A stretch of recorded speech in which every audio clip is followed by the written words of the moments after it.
Hi and welcome back to the channel. What I'd like to do over the next few weeks is actually answer a lot of common questions that I get related to utilizing virtual assistants. So if you have any questions at all related to VAs, do post them down below this video and I'll make sure I work through them over the next couple of weeks. But this week we're going to be talking about, can a VA do this? A really common question coming right up.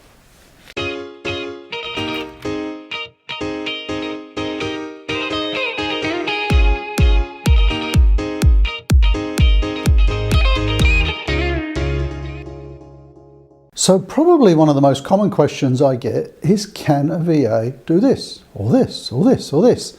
And I very often get to talk to potential clients of Virtual Done Well, and it's really interesting looking at their businesses and the sorts of tasks that typically they're weighed down with. So the sort of people that we're typically talking with are small business owners. They might have a few local staff, and generally the business owner is weighed down with doing lots and lots of admin tasks. Now, when they first start thinking about utilizing a virtual assistant, they kind of have this mindset that I'll get all of this stuff and throw it over the wall and the virtual assistant can do it. So a typical conversation goes like, our business does X, Y, and Z. I'd really like a virtual assistant who can help me with updating our website, doing our social media, doing some bookkeeping, sending invoices out to clients, maybe answering the phone, checking my emails. And in fact, the list can start to look a little bit like this. Now, I must give a plug for Chris Ducker, because he produced this great list, which I think was called 101 tasks that your VA could do for you. And this is the sort of thing that people very often start to come up with. Now, I'll tell you where you can get this in a second. So what I've done is I've kind of rearranged all of this, and it's a bit of a checklist for you to go through. So you can start thinking about, what tasks might I be able to delegate to a VA? And in fact, as you look through this, you'll be going, gee, I never really thought of getting a VA to do that.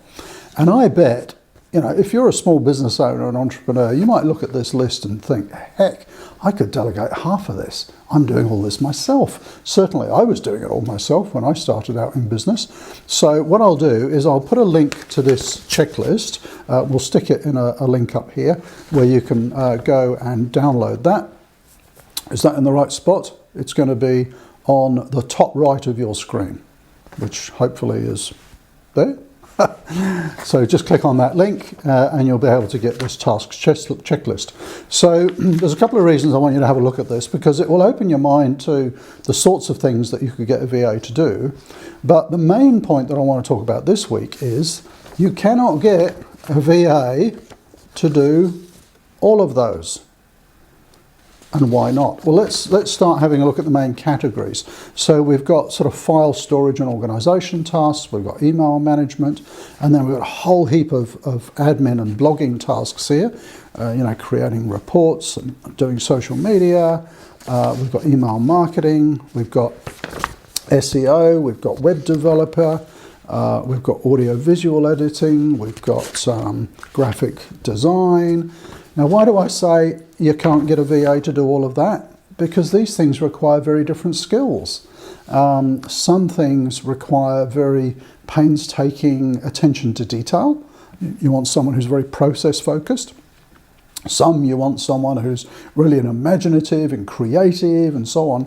And that's the challenge. That's the challenge I want to talk about when you first start thinking about hiring a VA. Now, what I'll do actually in maybe next week's video, I'll talk about a little bit of a process, how you can go through all of the different tasks that you currently do now and assess if they could be done by someone else and what sort of time saving you would get by doing that. So when it's available, I'll also put that link up here somewhere and down below.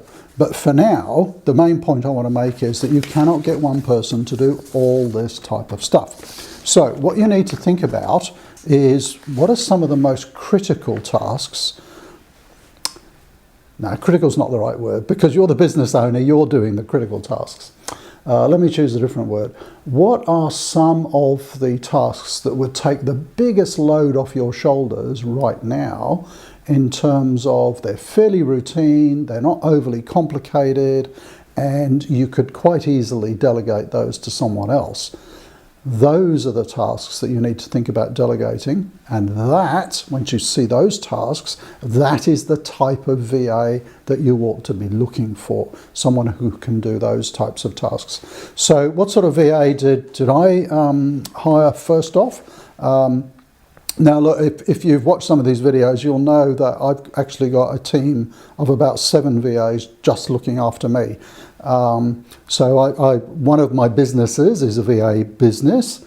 My main business is management consulting, and in that management consulting business I have a team of 7 VAs just looking after me with all my marketing and so on. But I started out with 1.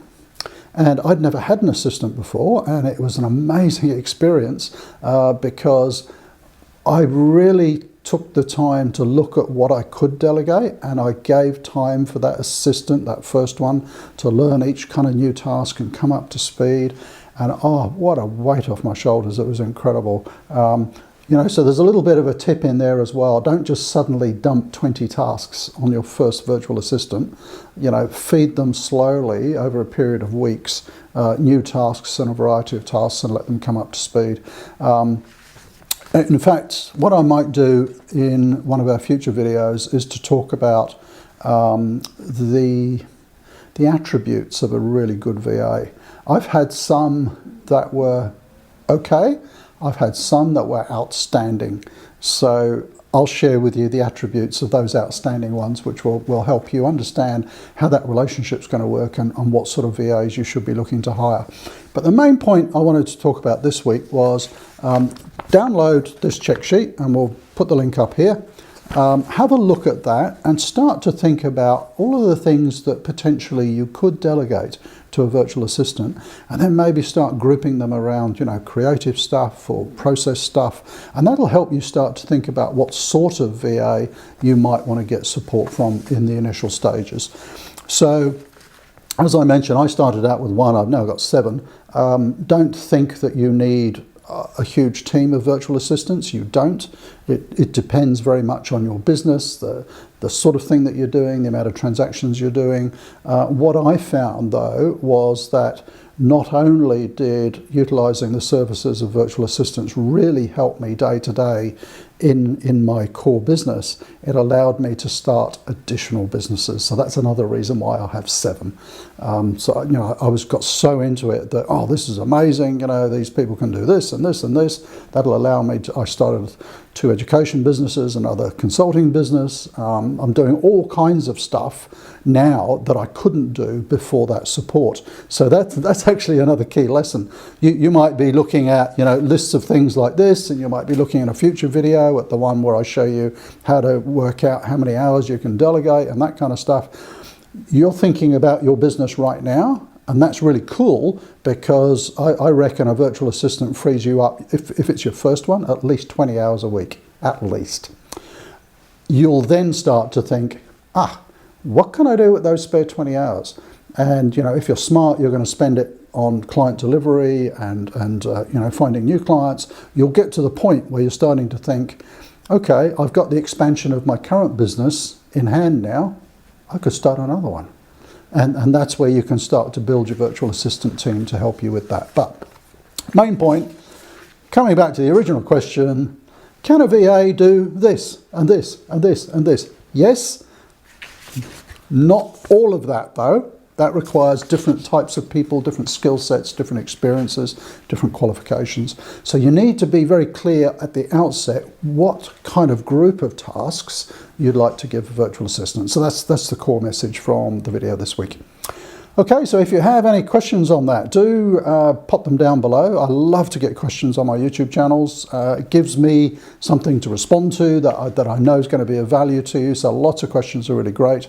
And of course, if you're new to this channel or even not new to this channel, there is a subscribe button down there. If you find these videos of value, please do hit the subscribe button and hit that bell, because that way you get notified every time we have a new video coming out, and they generally come out on a Wednesday. So we've got some good topics coming up. We're going to talk about working out what to delegate and how much time it's going to free up. And then I'll also cover that one about the attributes of a really good virtual assistant and what to look for. So we've got those coming up. Thanks for watching.